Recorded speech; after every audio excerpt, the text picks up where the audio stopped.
bem? Como que vai, terceirão? Vamos aproveitar o feriado, né? Dar uma descansadinha, mas quarta a gente se vê de novo. Então vamos lá. A prof trouxe aqui para ficar registrado e como dica os tipos de seleção natural, tá? Que a gente viu aí no final do nosso, né, do capítulo 6 e o que acabou finalizando o nosso conteúdo de evolução. Então vamos lá com a prof. Quando a gente fala de seleção natural, a gente não pode esquecer o quê? Pai da seleção natural, Charles Darwin, né? Que ele falou que o ambiente seleciona os mais adaptados. E a prof sempre trouxe para vocês, né, reforçando a cada aula que a gente tem que entender o quê? Que o mais adaptado muitas vezes não é o mais forte, mas aquele que vai persistir, que as suas características vão ser viáveis para o meio em que ele vive. Então a gente falou o quê? Que a seleção natural é aquele que é mais persistente. Então é a espécie que vai conseguir persistir, a conseguir o seu alimento, o abrigo e se reproduzir. Então se a espécie não se reproduz, ela não perpetua na natureza, perfeito? Ela não sobrevive à seleção natural que o Darwin falou. Então os animais criam o quê? Adaptações para ter, né, ser possível conseguir alimento, abrigo e reprodução, perfeito? Aí quando a gente falou, pessoal, não podemos esquecer lá que existem pré-requisitos para essa seleção. Então a prof trouxe ali para vocês. Variabilidade genética, que Darwin não conseguiu também como Lamarck, né, explicar a hereditariedade, ficou para depois lá no darwinismo, na teoria sintética da evolução, que a gente já conversou e sempre a prof retoma, né? Que para vocês no ensino médio são semelhantes os conceitos, porém elas aconteceram em escalas, né, de tempo diferentes. Então, numa faixa de tempo diferente. Isso é importante a gente lembrar. Alto número de descendentes, então eu preciso de uma prole numerosa para passar essa característica. Luta pela existência, a persistência, que a prof sempre retoma com vocês e acabei de falar. Sobrevivência e a reprodução. Então, se eu não tenho reprodução, não há efetividade daquela espécie no meio em que ela está inserida. Aí, partindo disso, nós temos 3 tipos de seleção natural, bem interessante de maneira de gráfico, que elas aparecem para nós. Vamos lá para a gente relembrar?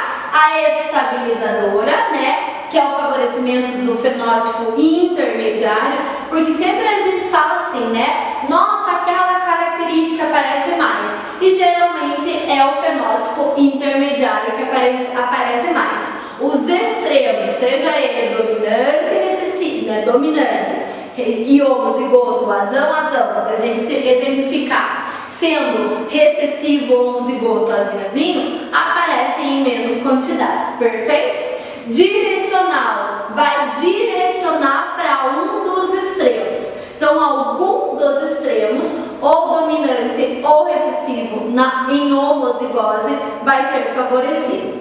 E disruptiva, que é o favorecimento de ambos os extremos. Então, tanto o homozigoto dominante como o homozigoto recessivo vai ser favorecido nesse meio, nessa seleção. Então, vamos começar lá. Uma seleção estabilizadora. Nós temos aqui o exemplo mais comum que a professora falou para vocês, que é o que? Das hemácias, da anemia falciforme. Então, é muito comum a anemia falciforme no continente africano, nos países, né, africanos, perfeito, e temos um grande problema lá também, a malária. Então, o fenótipo, né, nós temos aí as pessoas que são heterozigotas acabam sendo favorecidas nesse meio, né? É favorecido esse fenótipo. Por quê, professora? Porque quando eu tenho anemia falciforme, vai ser um problema de saúde, vai levar à morte. Se eu adquiro malária, também vai levar à morte. Então, fica no meio, né? As hemácias que não são perfeitas na sua formação, mas conseguem carregar o oxigênio, porém, dificulta aí, né, a malária danificar essas hemácias. Então, é o que? O fenótipo intermediário, o heterozigoto, que vai ser favorecido nessa questão, sendo assim uma seleção estabilizadora. Perfeito, amores? Então, colocando no gráfico, nós vamos ter o quê? A nossa característica, do favorecimento desse heterozigoto. Nem tanto ao extremo, quem tem a malária vai morrer, quem tem anemia falciforme vai morrer, e o intermediário que vai conseguir sobreviver nessa condição. Por isso, seleção natural. O meio vai selecionar o heterozigoto com garantia de sobrevivência. Perfeito?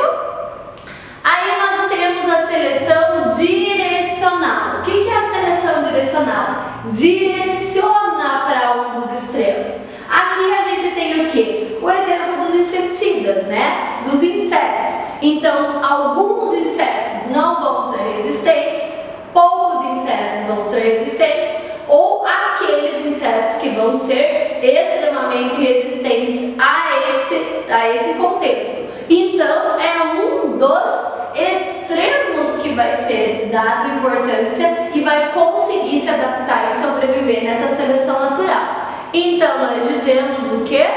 Que é direcional. Um dos extremos vai ter esse favorecimento.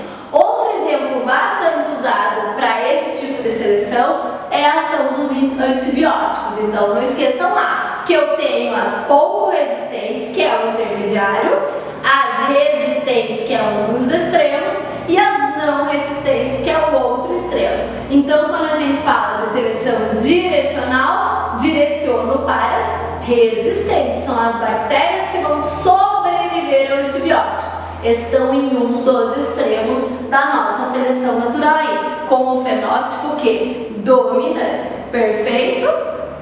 E a disruptiva, que vai dar para nós o quê? Vai favorecer os dois extremos que a gente tem. Vamos lá, um exemplo? Nós temos, por exemplo, um besouro parasita, né?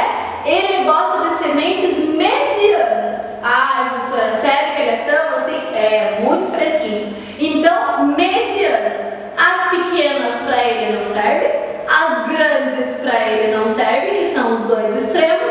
O que vai servir para ele? Vai servir, né, o meio, ele gosta das médias.